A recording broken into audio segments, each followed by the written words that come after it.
ബേപ്പൂർ തീരത്തു നിന്നും 80 nautical mile അകലെ ചരക്ക് കപ്പലിന് തീപിടിച്ചു. കപ്പലിൽ 40 ജീവനക്കാർ ഉള്ളതായ സൂചന. 50ഓളം കണ്ടെയ്നറുകൾ കടലിൽ വീണു. കൂടുതൽ വിവരങ്ങൾ ലഭ്യമായിട്ടില്ലെന്ന് മന്ത്രി വി.എൻ. വാസവൻ പറയുന്നു. കോസ്റ്റ് ഗാർഡും നേവിയും സ്ഥലത്തേക്ക് തിരിച്ചിട്ടുണ്ട്. 18 പേർ കടലിൽ ചാടിയെന്നാണ് വിവരം ലഭിക്കുന്നത്. സിനോജ് തോമസും വിനീത വേണുവും വിവരങ്ങളുമായി. സിനോജ്, ഇപ്പോൾ എന്താണ് പ്രാഥമികമായി ലഭിക്കുന്ന വിവരം? വീണ്ടും ഒരു കപ്പലപകടത്തിന്റെ വാർത്ത വരുമ്പോൾ വലിയ ആശങ്കയാണ്. എന്താണ് അപകടം സംബന്ധിച്ച് ഇപ്പോൾ കിട്ടുന്ന വിവരങ്ങൾ?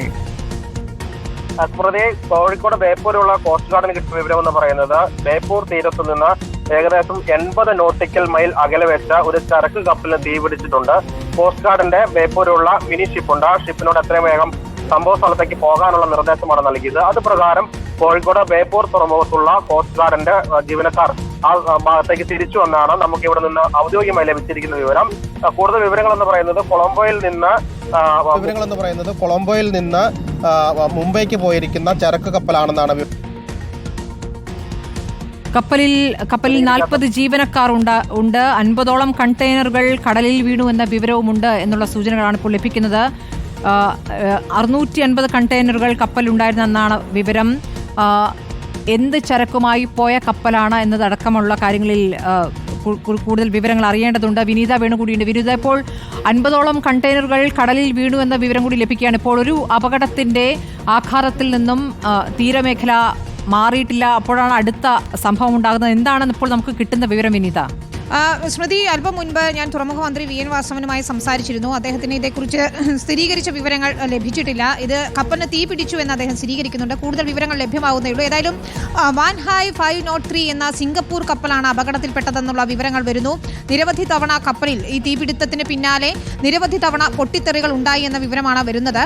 നേവിയും കോസ്റ്റ് ഗാർഡും ഇപ്പോൾ സംഭവ സ്ഥലത്തേക്ക് പോയിട്ടുണ്ട്. ഡിഫൻസ് PRO തന്നെ ഈ അപകടമുണ്ടായതായി സ്ഥിരീകരിക്കുന്നു. നേവിയുടെയും കോസ്റ്റ് ഗാർഡിന്റെയും കപ്പലുകൾ അപകടസ്ഥലത്തേക്ക് തിരിച്ചു എന്നുള്ള വിവരം കൂടിയാണ് വരുന്നത്.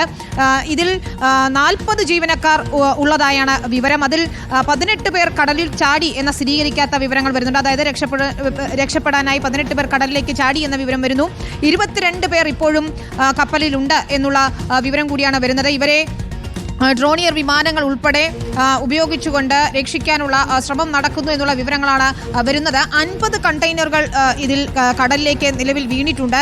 650ലധികം കണ്ടെയ്നറുകൾ ഉണ്ട് എന്നത് സ്ഥിരീകരിക്കാത്ത വിവരമായി വരുന്നു. 120 കിലോമീറ്റർ അകലെയാണ് ഇപ്പോൾ അപകടമുണ്ടായിരിക്കുന്നത്. ഇത് ഫീഡർ കപ്പലാണെന്നുള്ള സൂചനയാണ് വരുന്നത്. ഏതായാലും കൊളംബോയിൽ നിന്ന് ചരക്കുമായി നവി മുംബൈയിലേക്ക് പോയിരുന്ന കപ്പലാണ് അഴീക്കൽ തുറമുഖത്തിന് സമീപം, ബേപ്പൂർ അഴീക്കൽ തുറമുഖത്തിന് സമീപം അപകടത്തിൽപ്പെട്ടത്. ഏറ്റവും പ്രധാനപ്പെട്ട കാര്യം ഇതിൽ ഉള്ള ആളുകളെ രക്ഷിക്കുക എന്നത് തന്നെയാണ്. അതിൽ 40 ജീവനക്കാർ എന്ന വിവരമാണ് വരുന്നത്. ഇതിൽ 18 പേർ കടലിൽ ചാടിയിട്ടുണ്ട്. ഇവരെ ബോട്ടുകളിൽ ഉൾപ്പെടെ രക്ഷിക്കാനുള്ള ശ്രമം നടക്കുന്നു എന്ന് മനസ്സിലാക്കുന്നു. ഏതായാലും നേവിയും കോസ്റ്റ് ഗാർഡും ഇപ്പോഴും രക്ഷാദൗത്യവുമായി അവിടേക്ക് തിരിച്ചിട്ടുണ്ട്. ഏതായാലും വലിയ തീപിടുത്തമാണ് ഉണ്ടായിരിക്കുന്നതെന്നും നിരവധി തവണ പൊട്ടിത്തെറി ഉണ്ടായി എന്നുമുള്ള വിവരങ്ങളുമാണ് വരുന്നത്. ഡിഫൻസ് PROയുടെ വിവരങ്ങൾ നമുക്ക് ശേഖരിക്കേണ്ടതുണ്ട്. അദ്ദേഹത്തെ അല്പസമയത്തിനകം നമുക്ക് ബന്ധപ്പെടാവുന്നതാണ്. പക്ഷേ ഇക്കാര്യങ്ങളിലൊക്കെ തന്നെ സ്ഥിരീകരിച്ച വിവരങ്ങൾ വരേണ്ടിയിരിക്കുന്നു. കപ്പലിൽ തീപിടുത്തം ഉണ്ടായി, ഇതൊരു ചരക്ക് കപ്പലാണ് എന്ന് സ്ഥിരീകരിക്കുന്നുണ്ട്. മറ്റു വിവരങ്ങളെല്ലാം തന്നെ ശേഖരിച്ചു വരികയാണ്. സംസ്ഥാന സർക്കാരിനും ഇത് സംബന്ധിച്ച് ഔദ്യോഗികമായ വിവരങ്ങൾ ലഭിച്ചു തുടങ്ങിയിട്ടേ ഉള്ളൂ. വാൻഹായ് 503 എന്ന സിംഗപ്പൂർ കപ്പലാണ് അപകടത്തിൽപ്പെട്ടിരിക്കുന്നത് എന്ന വിവരം കൂടി വരികയാണ്. ഏതായാലും കൃത്യമായ വിവരങ്ങൾ ശേഖരിക്കുന്നു എന്ന് സംസ്ഥാന സർക്കാർ പറയുന്നു. രക്ഷാദൗത്യം പുരോഗമിക്കുകയാണ്. നമ്മൾ കണ്ടതാണ് കൊച്ചി തീരത്ത് കപ്പൽ അപകടം ഉണ്ടായതിൻ്റെ ആഘാതം മാറുന്നതിന് മുൻപാണ് ഇപ്പോൾ വീണ്ടും ഒരു കപ്പൽ അപകടം ഉണ്ടാകുന്നത് എന്നതാണ്. ഇപ്പോൾ ഒരു എയർക്രാഫ്റ്റ് കൂടി നേവിയുടേതായി അയച്ചിട്ടുണ്ട് എന്നാണ് ഡിഫൻസ് PRO നമ്മെ അറിയിച്ചിരിക്കുന്നത്. പരിക്കേറ്റ ജീവനക്കാരെ എയർലിഫ്റ്റ് ചെയ്യാനുള്ള ശ്രമമാണ് നടക്കുന്നത്. ജീവനക്കാർക്ക് പൊള്ളലേറ്റിട്ടുണ്ട്. ഇതിൽ എത്ര പേർക്ക് അപകടത്തിൽപ്പെട്ടിട്ടുണ്ട്, എത്രത്തോളം തീവ്രതയുണ്ട് ഈ അപകടത്തിന് എന്നതുൾപ്പെടെയുള്ള കാര്യങ്ങളിൽ വ്യക്തത വരണം. പക്ഷേ ആശങ്കപ്പെടുത്തുന്ന ഒരു സാഹചര്യം തന്നെയാണ്. 45 നോട്ടിക്കൽ മൈൽ എന്ന് പറയുമ്പോൾ അത് തീരത്ത് നിന്ന് അധികം ദൂരെയല്ല. കപ്പലിന്റെ ഒരു ഭാഗം തീപിടിച്ചിട്ടുണ്ട് എന്നുകൂടി മനസ്സിലാക്കുന്നു. 50 കണ്ടെയ്നറുകൾ നിലവിൽ പതിച്ചിട്ടുണ്ട്. അതായത് കപ്പലിന്റെ ഒരു ഭാഗത്തുള്ള കണ്ടെയ്നറുകൾ പൂർണ്ണമായും കടലിലേക്ക് പതിച്ചു എന്ന് മനസ്സിലാക്കുന്നുണ്ട്. 650 കണ്ടെയ്നറുകൾ എന്ന് പറയുമ്പോൾ അത് വലിയ ഒരു ചരക്ക് കപ്പൽ തന്നെയാണ് എന്ന് നമുക്ക് വ്യക്തവുമാണ്.